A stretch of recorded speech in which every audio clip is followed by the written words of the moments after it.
Hey, everybody. Welcome back to the pod. My guest today is Hunter Clarke-Fields. You may remember Hunter from episode 209, nearly 3.5 years ago, when she came on the Joyful Courage podcast and talked about her book, Raising Good Humans. I can't believe that was 3.5 years ago. Wow. Hunter is the creator of the Mindful Parenting course, host of the Mindful Mama podcast, and author of the best-selling book, Raising Good Humans. She helps parents bring more calm and peace into their daily lives. Hunter has over 20 years of experience in meditation practices and has taught mindfulness to thousands worldwide. She's the mother of 2 active daughters who challenge her every day to hone her craft. You can learn more about Hunter at mindfulmamamentor.com, a link that we'll make sure is in the show notes. Hi, Hunter. Welcome back to the pod. Hi, Casey. So nice to be hanging out with you again. I know. I'm so exciting. I'm so excited to talk to you. You are exciting as well. I'm so exciting. Let's just leave it at that. So we recently were together on the other side of the planet and thought it would be a fun idea to come on and talk about our experience around the Unparenting conference that was held in Abu Dhabi last November. You were part of the team putting together the list of speakers to invite to apply. Will you share a little bit about how you got involved in that conference? I love this story. It's funny because I was curious myself about this question too. They reached out to me. The conference got postponed because of COVID at one point. So they reached out to me over a year ago. And I got a random message through LinkedIn. And I don't even I'm just like occasionally I'm like, okay, I'll look at some of these messages. And, there was this group reaching out from the Abu Dhabi government about a conference. And I was like, this is probably spam or some kind of weird thing, but maybe it isn't. So I'll just see whatever. And they wanted to have a meeting. So, okay, I'll meet with them. Who knows what this is? This is probably not a real thing, but it turns out it was a real thing. And they had been looking for a parenting expert. And I guess they found me through, mindful parenting and raising good humans to help them select speakers from different parts of the world outside of the Middle East region for this conference that the government of Abu Dhabi wanted to put on in this city of Abu Dhabi, the Emirati of Abu Dhabi. And I had to kind of look it up and, see, okay, where is this? What's going on? Let me understand this part of the world. And it was, for me, it was a really exciting, it was a sort of a part-time job where I would be a speaker and then I would and get to invite other speakers. And I thought that would be fun. And also it's kind of a way to bring a direction and a certain amount of influence to an area about a way of different ways of thinking about parenting, which, my mission is like to shift the way people think about parenting. So this is right in alignment with my mission. So I got started with this incredible team and I felt great because I was like, I'm inviting people to a party. This is so fun. Yeah. Oh my God, that's how it felt too. It was so exciting. Yeah, it was cool. I kind of thought, okay, this is fun. I made my wish list of people I wanted to bring to Abu Dhabi, and I had to think about different topics and subjects and things like that, and people who would whose work would complement each other as well. And it was very exciting. I suggested, I suggested many speakers. Some were accepted and some weren't. And but for me, it was interesting. I kind of didn't think until later, like, oh, it kind of as the conference started to actually roll around in actuality, then I started to then realize, oh, all these people who know me, who are coming to this thing because of me, because they don't know anything about this place. My reputation is really on the line here. I hope it goes well, because I had never even crossed my mind that it wouldn't go well until like right before the conference started to roll around. And then I started to get really worried. I was like, oh gosh, I hope they pull it off in a really good way, because I've just been expecting that it would be amazing all the way along. But luckily it kind of was amazing. So oh my gosh, it was beyond amazing. And I felt, first of all, just so honored that I remember getting that email from you and just reading it again, and just being like, wait, what is Hunter inviting me to do? Like, yeah. oh my gosh, and then the application process and encouraging you to include Julietta Skoog, my business partner, and your trust in me and willingness to allow her to apply too. And then both of us waiting. I just remember the waiting to hear, is this even a real thing? We would talk about it in our team meetings. Okay, well, we're holding November, we're holding the space, and we'll see what happens, and then finally getting that email of like, we are so excited to have you come. And I remember, well, and before I get to that, so when you were in conversation with this government agency in Abu Dhabi and they were explaining their vision, what was it that they wanted to create for the people, the Emiratis that were going to come to the conference? Well, I was part of an international team, so it was myself, and there was amazing people, like people who had been working and creative heads of Google and all these like really esteemed people who had done lots of conferences before, and I really hadn't. So I kind of felt like okay, well, I'm kind of the parenting person here, and they were a really, really great team, and they had connections to lots of amazing people. And they were just an incredibly supportive, wonderful team. But what I came to understand through them was that, one thing that's interesting about Abu Dhabi is that there is a push to really grow and to a push towards education, a push towards lots of liberal things, which are, traditionally for the area, it's right next door to Saudi Arabia. Like at one point, before the 70s, like they were connected. So the area it can be culturally very, very conservative. And it is, Islamic country. They have different cultural and religious roots, but also it's a very international country in that, like, they have 85% of the population of Abu Dhabi is expats from all like 156 different countries. So it was really interesting. The idea was, let's, we want to find what is the most progressive thinking in parenting. And that was really exciting for me, because I was like, okay, well, if that's the case, then this is great. I really want, and the idea was to sort of to move into the science, the research. What is the most up-to-date progressive thinking about parenting? And so that was super, super exciting to me. Yeah. Yes, so exciting. And there were so many contrasts, right? Like even being boots on the ground there. And we started out when Julietta and I traveled there, we spent the weekend before the conference in Dubai.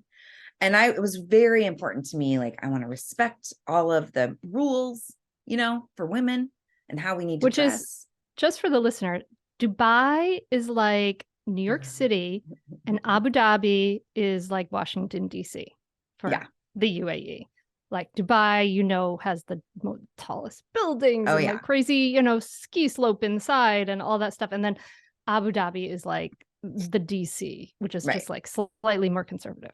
Yeah. Well, a lot more conservative in my experience. Okay. But even in Dubai, it was like walking on the beach and seeing, women covered head to toe, passing by another woman in a G-string bikini, like, and everybody's just kind of doing their thing. And the contrast right? Especially in Dubai, for sure existed, less so in Abu Dhabi. But I love that. And talking to Her Excellency, the leader of the government agency that was putting together this conference, her vision around, like, I remember her saying something like, we need to catch up. We want to catch up, right? To this progressive minded, she wanted a way of being with our kids and raising kids and families, and having conversations with her and her excitement. And I'm kind of slightly embarrassed right now. I only heard Her Excellency. And so what was her name? Sarah? Oh no, I'm Something? terrible with names. It is something like Sarah. I'm sure I've forgotten like half of the speakers' names. I would have to like see them in person. Yeah, totally. I'm But really bad with that. it was really inspiring. I mean, she was on this leadership, at this level of leadership where she was the only woman of their excellencies. And, for her to really push this vision for a conference that really expanded the mindset around how we be with our kids, I thought was just so inspirational on so many levels. And I, like I said, was super excited that you reached out to me and that I got to do this thing, while also feeling very much like I have no idea all my only idea about the culture of that part of the world comes from TV and movies, right? And this feeling of representation, and I'm just this white Western woman showing up on stage to talk about parenting. There was really some inner dialogue that I had around like what makes me worthy of this microphone. Did you have any experience around that? I mean, I was talking about how to stop yelling at your kids, which it turns out is like incredibly universal. And in fact, I think a lot of parenting topics were surprisingly universal. And this is something I talked to Dr. Laura Markham about, because she's taught in China and all different parts of the world. And she said that it's incredibly universal, parenting and the challenges that we are dealing with kids. So there were huge cultural differences. And yeah, we didn't really know about them going into it very much at all. Kind of my cultural crash course was you and I both were there. The camels? Like, we went to the first day before the conference. We were brought to a camel festival and then a traditional Emirati dinner at night. So in the day, we were brought out to a camel festival, and Casey and Julietta had gone to Dubai first. So they were kind of in Abu Dhabi earlier than most of the other speakers. So it was Casey and Julietta, and then like me and like the organizing team. It was awesome. I felt very special that I got to spend the day with you guys. You were in the inner team. And we were all brought out to the desert. And there we were brought to a tent with golden chairs, a room with golden chairs, and all the and all in the tent and around the tent, there were all these Bedouin men and camels. So men, in the traditional white garb and the head scarf, and they taught us about the camel culture. And then we got to go and we ate dates and we were given coffee, and then we got to go out to view the camel beauty contest and learn about how they screen for Botox boxing camels and collagen fillers in camels, which is amazing. $2 million camels. It was so bananas. We learned a whole lot that day. And then that night we had this incredible experience and both of these were very kind of this dive into the culture, because then we also had a lunch. But then at night we had this dinner where it was traditional. So the women were brought inside, whereas the men were brought outside to a tent. And by now, a lot more speakers had arrived.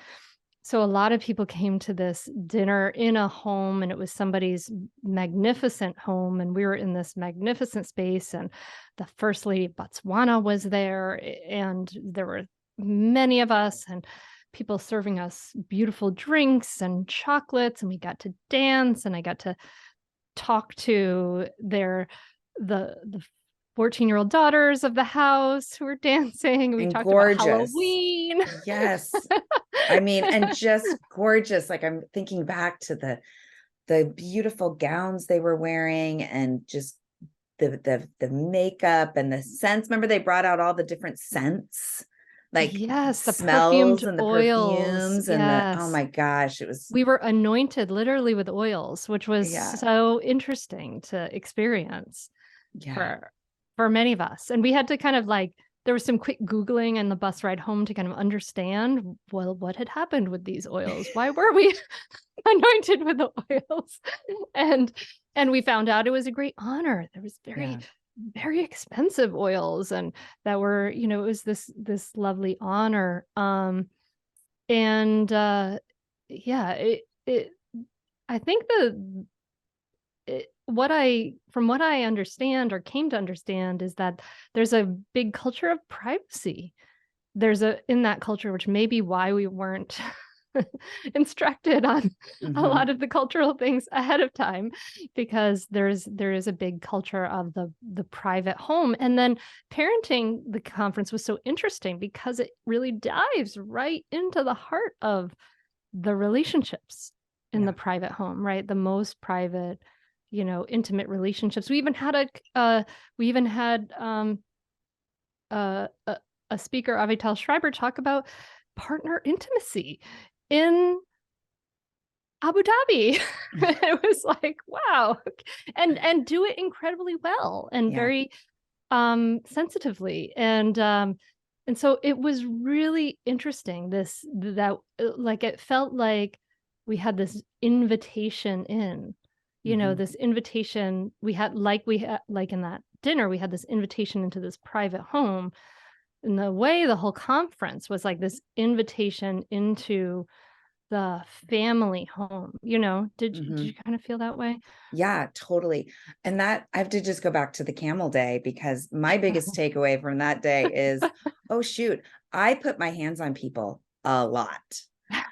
A lot. And there was Mm. one particular guy who was so great. I mean, he was kind of our main character of the day, right? Yes, And yes. he was so fun and so engaging and animated.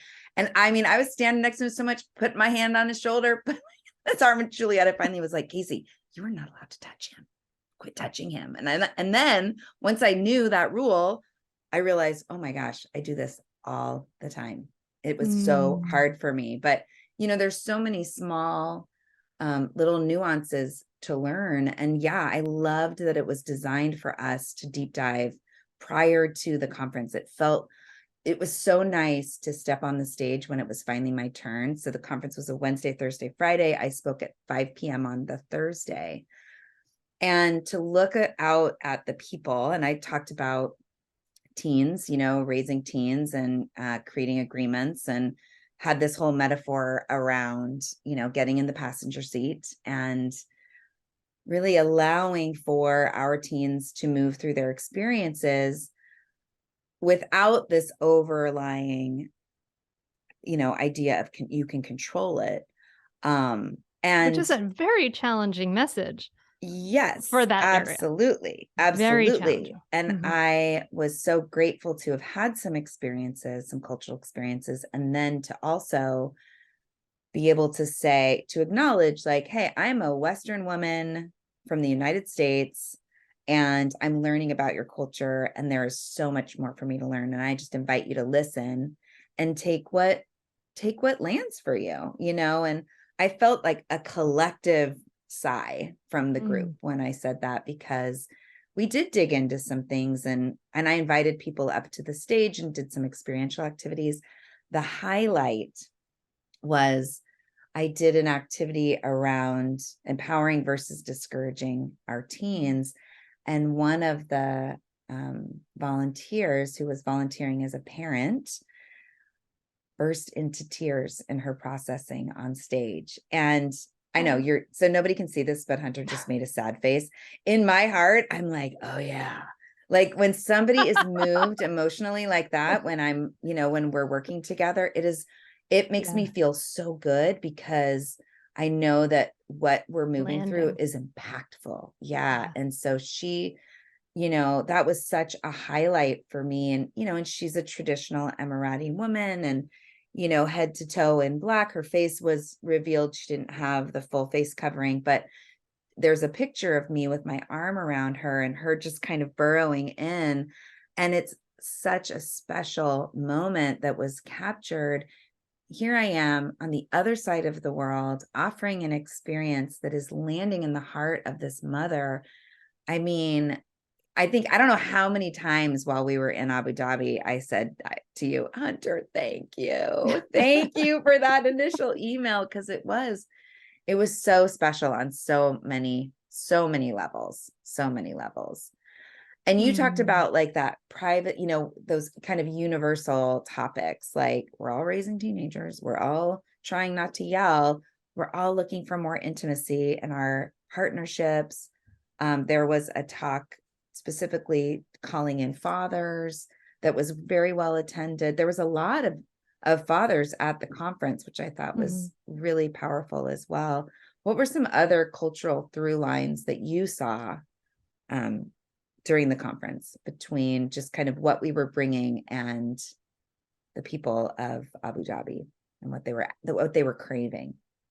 I mean, I think that there's a similar thing happening there in a lot of ways that's happening here, where there was this sort of traditional culture of, there is this, still is this in a lot of ways, and this is true here in the United States, this culture of authoritarian parenting, where the parents rule, specifically the father rules, and there's the kids, those rules are enforced through fear, and there isn't a lot of connection necessarily. And what I see there as well as here is a real desire for parents of this generation to move away from that, to have a desire to move towards relationship and connection. And that definitely crossed the boundaries. Like we don't want, necessarily our kids to hate us and fear us, right? And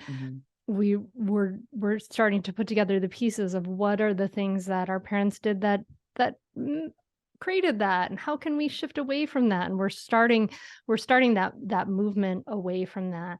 And but a curiosity of what is on the other side of that, what will it look like, etc. So I that was, I think, the cultural through line I saw. And yeah, and it was nice that the speakers, the message was, everybody was in agreement on that message in a lot of ways. And we, as a someone who went to the conference, would hear the message in many different ways and many different voices about us calming our reactivity, right? I talked about how to stop yelling at your kids, but they learn different ways to calm their reactivity in many different circumstances in many, many different ways. And so it was great to see some of these messages of greater awareness and greater compassion being reiterated in many different voices, because that's how we all learn things, right? Is through repetition. And so it was exciting I was excited about that. To me, it seems like it's like a global movement in that way. Yeah, it felt like that. And I loved having the opportunity to go and see each other speak. I was glad to be in the middle so that I could reference some of the other speakers, right? Dr. Shafali was there, Chris Willard was there, and even stepping on stage, I wasn't nervous. Once it came time for me to talk, I felt pretty confident until I stepped on the stage. And then my whole body started to tingle and my heart started to race. Like, it wasn't in my head, it was in my body. And I got on stage and I said, oh, there it is, and I could see Chris in the crowd and had just watched him speak, I think that morning, and kind of shouted out to him like, okay, Chris, I'm using some of the tools that you talked about in your talk about mindfulness and, coming back to calm, and referencing, some of the messages that Dr. Shafali had brought up, and talking about Generation Mindful and some of the things that were brought up in her talk. Like, it was it was just really lovely to feel, like you said, that alignment in our messaging as we took the stage and talked to and with the parents of Abu Dhabi. It was so special and so powerful. And I really credit your team in the ways that you connected the speakers, because that was like the best part of the conference, was getting to know everybody else who was so jazzed. Like, we're all kind of like, I mean, there was a lot of speakers from the area who were, you know, less like, oh my God, where are we right now? And there's the rest of us who were like, oh my God, what's happening? And it was just so special to have so many touch points with each other, whether it was, you know, getting to eat together throughout the day, watching each other's talks, the dinners that we did together, the cultural experiences that were offered to us. It was so cool. I mean, it was just so cool. Yeah, and there was a lot of support. We came together and supported each other. You know, we realized, like, on my team that helped to bring a lot of the speakers, and we realized, oh, now that we're here, we're going to have to support these speakers in, like, where do you go? And where is what is what? And it was interesting because I was really jet lagged. And I was speaking, so I was, you know, it was a bigger crowd than I had really ever spoken before. And I was also excited about meeting people that I admired so much, like Jennifer Senior and Peter Gray and Shafali Sabari. And I was like, oh, I'm so excited to meet these people.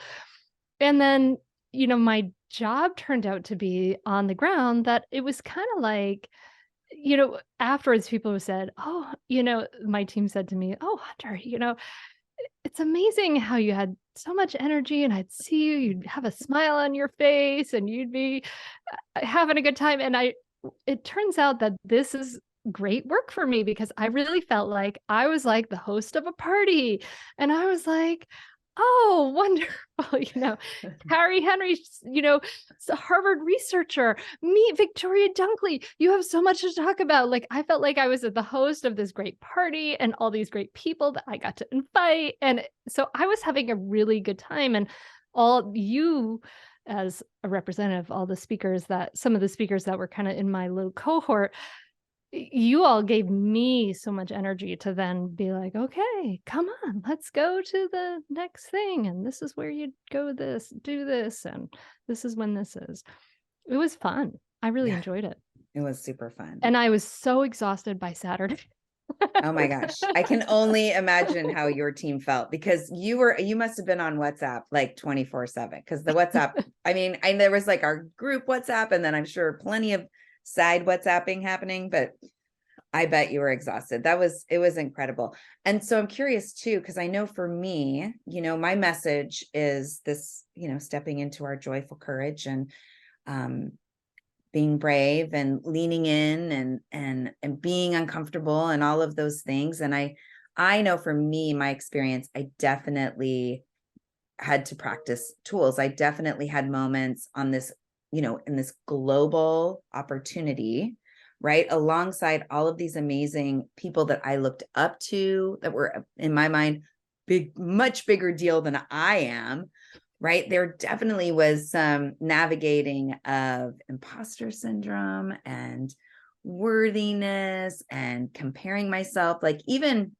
was even interesting. So I did all my traveling with Julietta, and she's this like little bubbly people person. And I think I'm a people person, but I mean, I was like, all of a sudden I was questioning how much of a people person I was, like noticing like, oh my God, Julietta, she's just so adorable. And like watching myself slide into this old pattern that used to show up with girlfriends, like in high school, like comparing myself. I feel so clunky and they like her more than me, and catching myself and really leaning into the tools that I practice with my kids, with my husband out in the world around, I'm going to feel my feet. I'm going to, you know, offer self-compassion, self-love. I belong here. That's why I'm here. I'm worthy to be here. And had to, you know, carve out time every day to really be in that practice. What were some of the things that came up to you, if any, that invited you into some of the mindfulness tools that you have practiced throughout your life? Did you have any wonky moments like I did? Oh yeah, for sure. And I had them for a year going up to the conference because I was in this team of people who had put on amazing events and who had worked at Google and put on global conferences. And I was like, I've spoken in front of, probably 50 people in person, and I've led some retreats and, but they've all been small and things like that, like always very intimate. And so I knew that I loved speaking. Obviously, I have a Mindful Mama podcast. I like to talk, but I knew for me, it was about the speaking in public, the like doing a talk and giving a talk. That was for me, the hardest thing. And so I know that my tendency is to sort of procrastinate and be like, I got this, and then just wing it and not do such a great job. So I actually really, really did the opposite of that this time. And I really prepared, and I got a speaking coach, and I practiced speaking, and I listened to myself speaking, and I worked on it. And, and that helped me, by the time I got to the stage when 250 people are in front of me. And then I was happy with how I did. And then I was really happy when Jennifer Senior, who's did a TED Talk in front of Al Gore, said to me, Hunter, I whatever would have known that you haven't done a lot of public speaking. You should do more. And I was like, oh yeah, that's like the best thing anybody could have said to me. Yeah. Yeah. Yes. I love that. So yeah. And it was, it was, for me, it was like, it felt like a real, like, oh, like, it kind of felt like my college chemistry class. Like, I don't know if I'm good at this. I haven't done, necessarily a lot of this in the past, but if I get enough help and I work on it and I focus, whatever you practice grows stronger. And, it was, it felt like that. It felt like that A- I got in college chemistry. Oh, good job. Well done on that. Yeah, I love that. I love that we can recognize places where we have growth. And I'm totally relating to I got this. I got this. It was funny how many iterations of my talk I created, but it was like every time it was just kind of take that out, put that in, take that out, put that in, take that out, until I got to the stage. And I was like, okay, here we are. I've got my cool presentation. You had an interactive presentation. Oh my gosh, my presentation. You guys went so fancy. I was really nervous about you and your tech.